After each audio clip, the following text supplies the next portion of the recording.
Cool. Cool. Vincent, welcome to Frankfurt. Thank you very much for inviting me. Welcome to the Solactive headquarters. It's a very nice office. When did we meet the first time? It has to be in Deutsche, I guess, when I was working at DWS, I guess. It has to be, I believe, London trading floor. I don't know if 10, 15 years ago. Yep.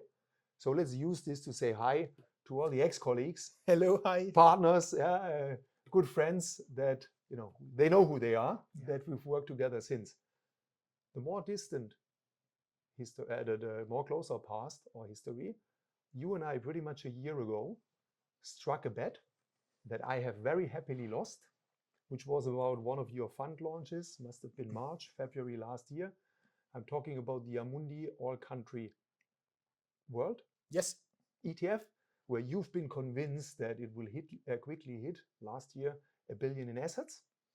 As I said, I've happily lost that bet. I believe we're now north of 2 billion. Yes, absolutely. And you can tell me what got you convinced that much and optimistic a year ago versus what are the, let's say, success factors since? Yeah, sure. What we are seeing day in, day out with investor is essentially 3 trends. So number one is what we see with clients is, to summarize, to make it short, the ETF, it's cheap and it works. Mm-hmm.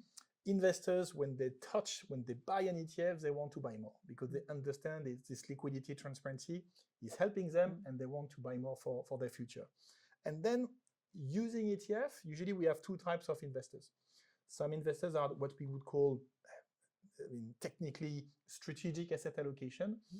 And that means you buy an ETF now and you would keep it for the long term because you want to harvest the asset class. So what investors are doing very pragmatically is taking their pensions, their life insurances for the long run. And what they would look at is diversified building block, typically buying all developed countries or all country world. And what does it mean? It means emerging markets and developed markets.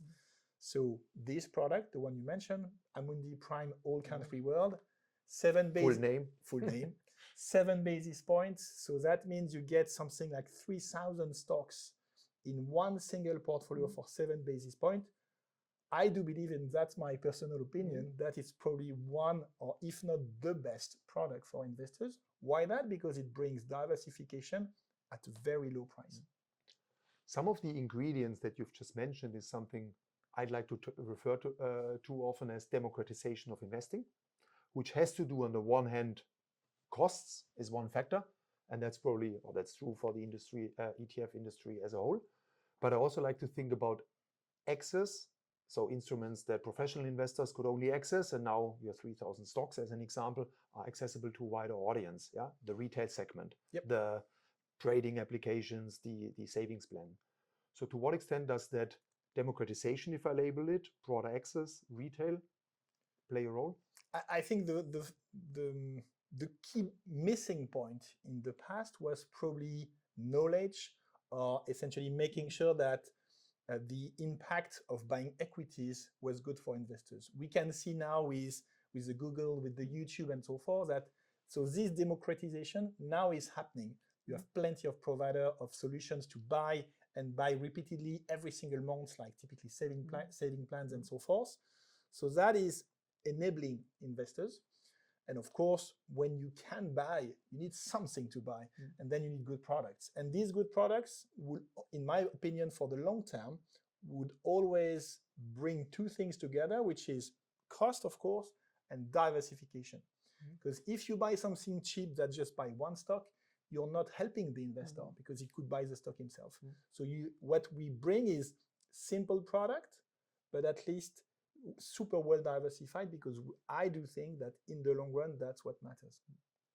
And picking up on costs, I mean, nobody likes to hear it. I sometimes refer to race to zero in the ETF market and industry for the core beta axis. The launch a year ago, and it's obviously not just that launch, how has it impacted reactions in the market, trends, accelerated maybe some of this race to zero? So we are not looking at cost cutting. This is not what we aim to do. We don't want to cut costs, but we want to be smart and filling the gaps when there is a need. So 7 basis points is not the cheapest product in the space.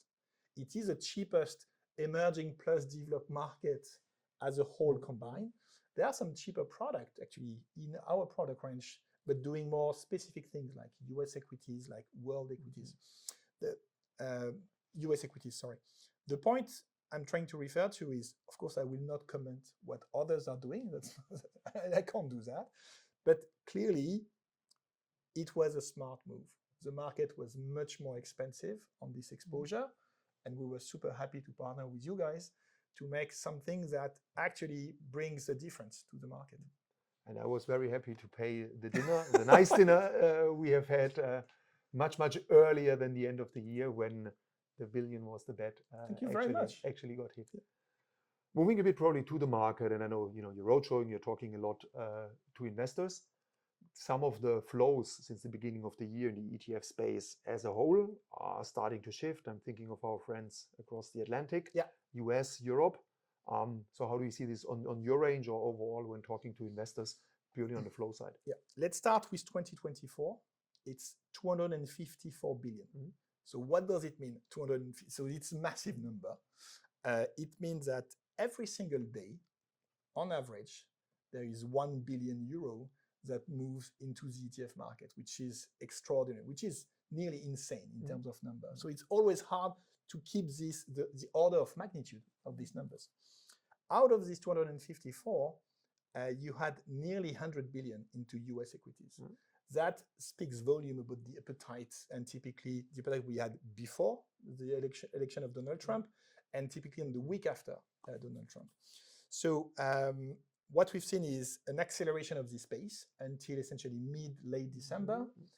And starting with Jan, we've seen week after week an appetite towards European equities. We don't want to be here and there and back and so on, so we try to identify trends which are reasonably stable. And clearly, the appetite towards Europe, especially starting from last week, we see all the discussion we had on the defense packages and so on, brought by the European governments. The appetite has been enormous. And clearly now, if you just look at the short term, what we've seen yesterday with the nearly -4% on the NASDAQ, typically on the mega cap side.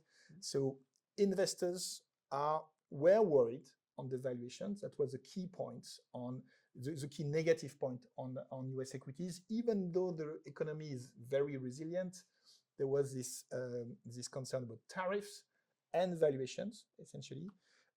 Now it's happening. So and the pace and the intensity of this correction was probably unexpected, definitely.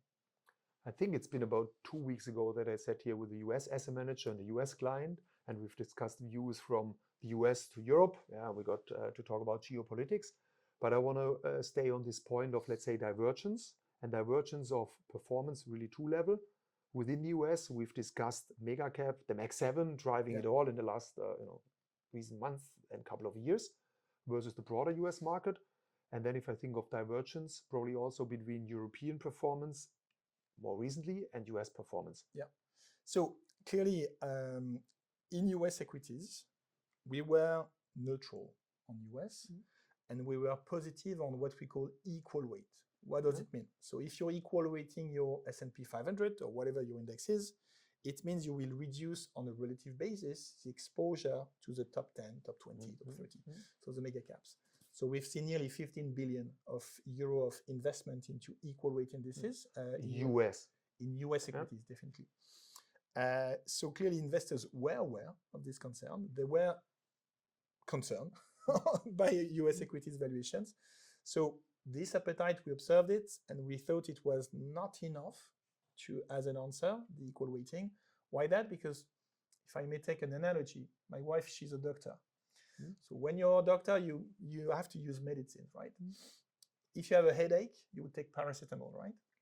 So when you take paracetamol, you have two things. I want to remove my headache. That's a principal effect. It's a primary effect. You take your paracetamol and it's going to be better. But you have secondary effects. And I would strongly discourage you to take too much paracetamol in one day. Equal weight is being played by the market for its secondary effect. When equal weighted strategy were launched 10 years ago, nobody even knew what the term of mega cap was. It was not even coined.